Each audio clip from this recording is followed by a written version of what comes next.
Hi, my name is Paul Abernathy, and welcome to another episode of Master the NEC, where we talk about the National Electrical Code. On today's episode, we're going to do a how-to video, that honey-do list thing. So there's many people that go around their house, they notice they have damaged or broken switches, and they let it go when you never know when eventually it's going to fail. It's better to tackle it right now. So we're going to kind of show you how to do that, and we picked a complicated one here because there's actually 3 switches here. And so this one over here, actually you can't really tell, but it is broken.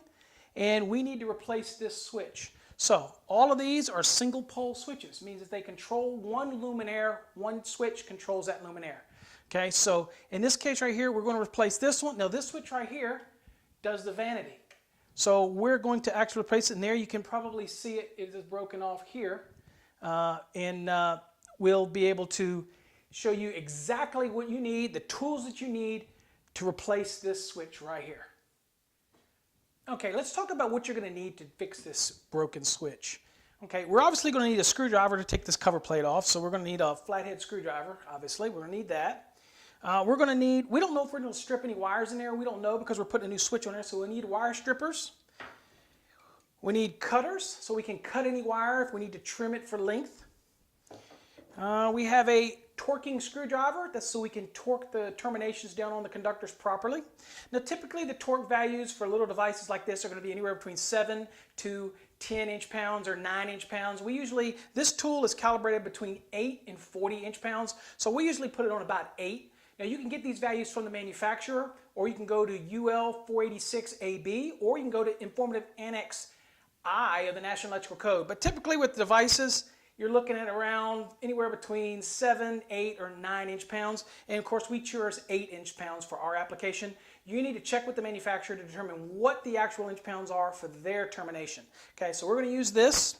And of course, we need a voltmeter. We want to make sure that we have no power here when we're working on it. So right now, we know it's hot because we saw the light come on earlier. So now we're going to go one at a time. What we're going to do now is we're going to take this cover off. So we're going to take the flathead screwdriver, and we're going to actually get in here and remove the pieces in here. All right, so let's slowly remove all of these little screws. And we're going to reuse this cover, so we want to make sure that we retain them. So we'll put them all right here. No magic order, just take them out. Sometimes we'll alternate, but it really doesn't matter. This is also a great time for you to get new cover plates if you want to put something decorative on, or you want to spruce it up a little bit, or you just want a cleaner one or newer one. In this case, we're just going to replace the switch. And again, this is called a 3-gang because it has 3 switch locations. These are single poles. Again, they control one luminaire each. I guess you could control multiple luminaires from one switch, but they're all going to come on at the same time. Okay, so we take the cover off. We retain all those little screws because we're going to need them later. So let's just put those down here. And let's see what we've got. So I've got 1, 2, 3. This was the broken one. Okay. And so what I want to do is, I know that it was hot, but I want to verify it. So I'm going to take my meter, and I'm actually going to test it out here. Now if you have a voltmeter, make sure you put it on voltage. Okay. And you want to test it to make sure. So I'm going to actually touch one. It's going to touch one of the available equipment grounds. And then the black lead, I'm going to touch the terminals to see which one is here. So there's the 124 right here at the bottom. Okay, so I know that it's hot right here. So I know, and I can test this one. Same thing. Test this one. Same thing. So I know I've got power here. No need to work on this hot. Now go kill the power. Now if you also have one of your little testers, little tickers, okay, you can also do these as well. And as you can see, it'll actually go off there to tell you that it's detecting something. Okay, I'm old school. I rely on the meters. Okay, so let's go kill the power and let's fix this switch right here. Okay, now we've killed the power. Let's come back and let's take our ticker first and let's just turn it on and test it. All right, I'm not getting anything. Nothing's going off. That's a good sign.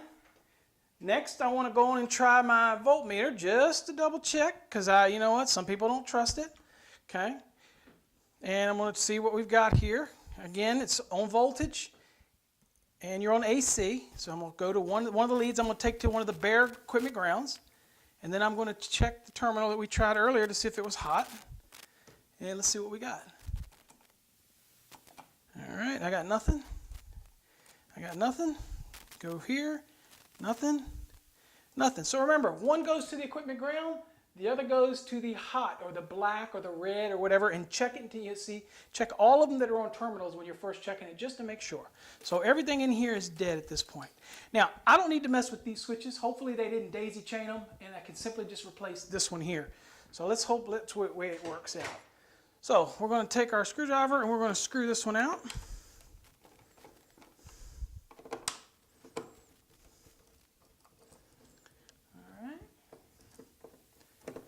This out.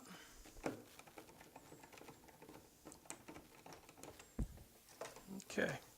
All right, so we take it out, and what we see here is simply black, two blacks, so it's switch leg power coming in, and then this leg goes up to the light.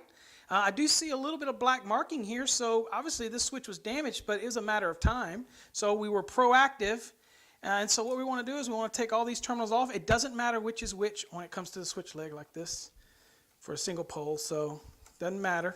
So I'm just going to take these loose from the switch. There's that one. And then I'm going to loosen this one up as well. Okay. Trying not to disturb the other wire that's in there in the box, because obviously I don't need to disturb any of that. And I come down here and I'm going to take off the equipment ground.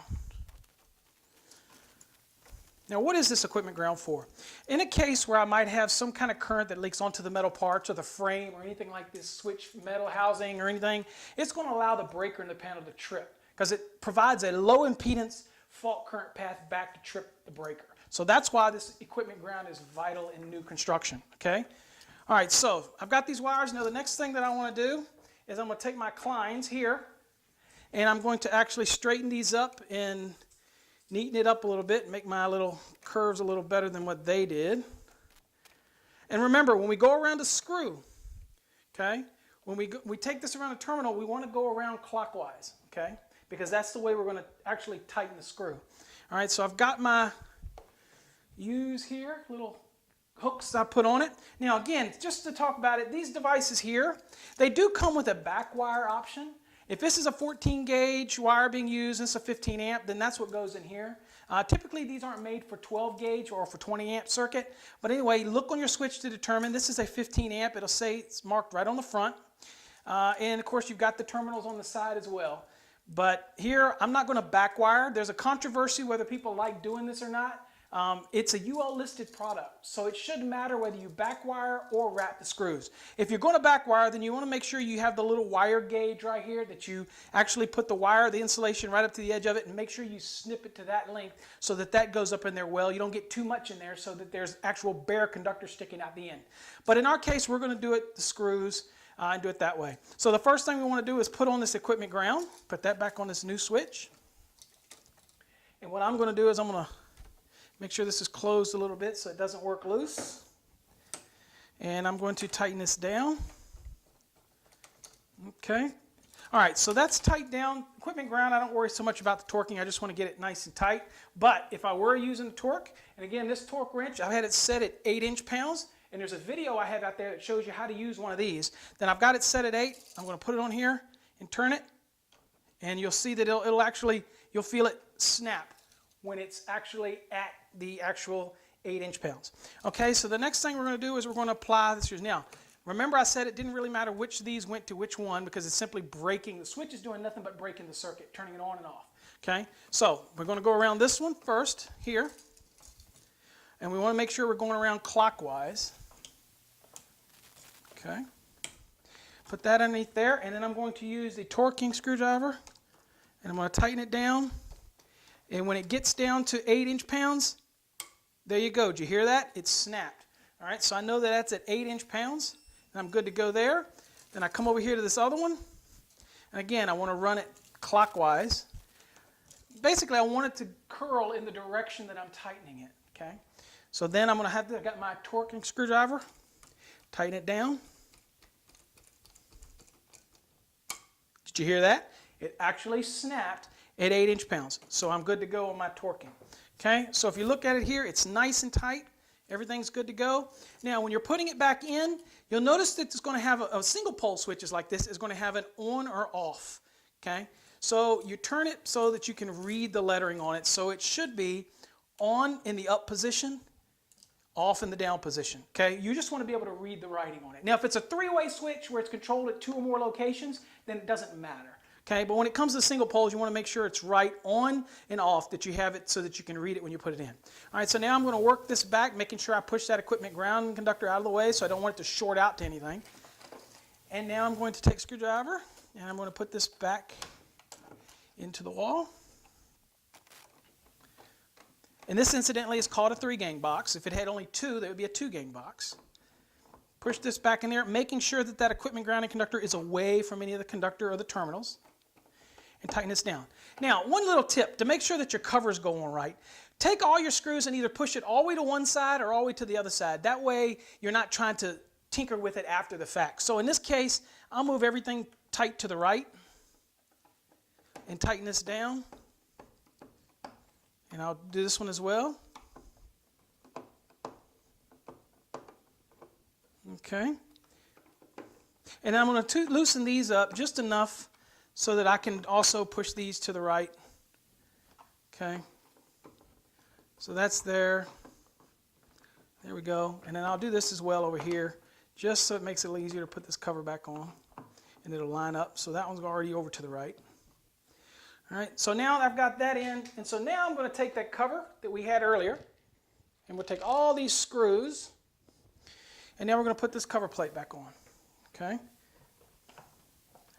Okay, so there it sits nice and tight. You kind of maneuver it a little bit because it'll sit at an angle. There you go. So they're all lined up. It'll hold itself pretty much on there. So everything's good to go. So now I'm going to simply take my screws, and I usually start in a sequence here. I'll start in the one in the middle to hold it on. Not that it really matters, but I'll start in here, and then I'll go up to these outer ones. Okay. And I'll go up here. Doesn't really matter, I guess. It's just a preference. And you'll see something I do here in a minute. So then I'll go over to here and put this one on as well. And then I'll come down here and I'll do the reverse here. I'll go here.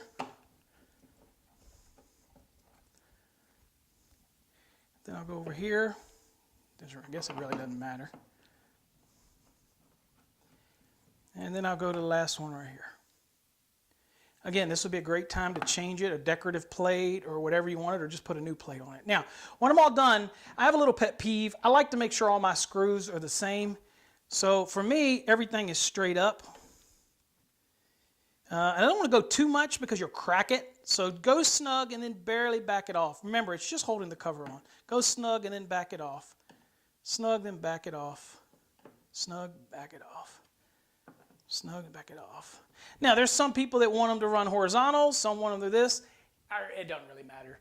But I like it to kind of look the same, and so it kind of keeps that. Obviously, they all could run that way if you wanted. I like everything being symmetrical. I mean, it's OCD, I guess. But anyway. So when you're done like that, you can take it and wipe off the plate. You should always have some cleaner with you. Clean all the excess off for the customer. Or if it's for you, you want to make it look nice. So now, the next thing that we want to do is we'll go turn the power back on, check all our work, because the power's dead, and then we'll see if the light works. Okay, before we turn the power back on, let's look at this switch real quick. So this switch, you can see that it's damaged. And there's a lot of black up in here. And you actually can see some black marks right here. So this was still working, but it was just waiting. So don't let these things sit. If you notice that it's cracked or damaged or broke, then replace it right away. Okay, so that's what we've done. So anyway, let's go down and turn the power back on and check what we just did and make sure everything works. But this is a broken switch. Yes, it would still function, but it's all cracked in there, and I see loose pieces up in there. It's just an accident waiting to happen. Okay, we've turned the power back on. The breaker held, not a problem. Everything's good to go. We're back here. Remember, this is a switch. So now we want to check it so it goes to this vanity. If everything's good, that vanity should come on. There you go. Lights come on. So switch replaced, easy. This project right here on a 1 to 4 is probably easy. It's probably about a 2-star, so it's fairly simple. Remember, kill power. Don't work on it hot. Pretty simple task. Now, they could get more complicated if they're daisy chained. Just take your time, work it out. Here's another tip. Always when you pull things loose, take a picture of it with your camera, okay? If you take a picture of it, then it's easy to put it back together. I always recommend that. Take pictures of everything before you take it apart. That way you kind of know how things go.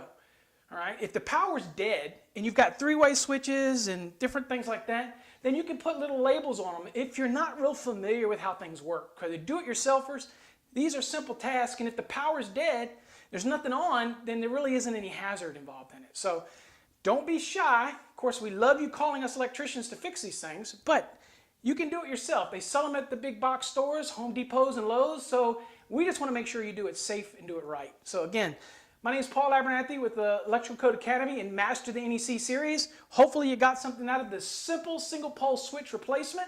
Again, for more videos, visit our website at masterthenec.com. You can email us at info@masterthenec.com. That's about it. Till next time, stay safe and God bless. How about that? That looks good. That's awesome. All right.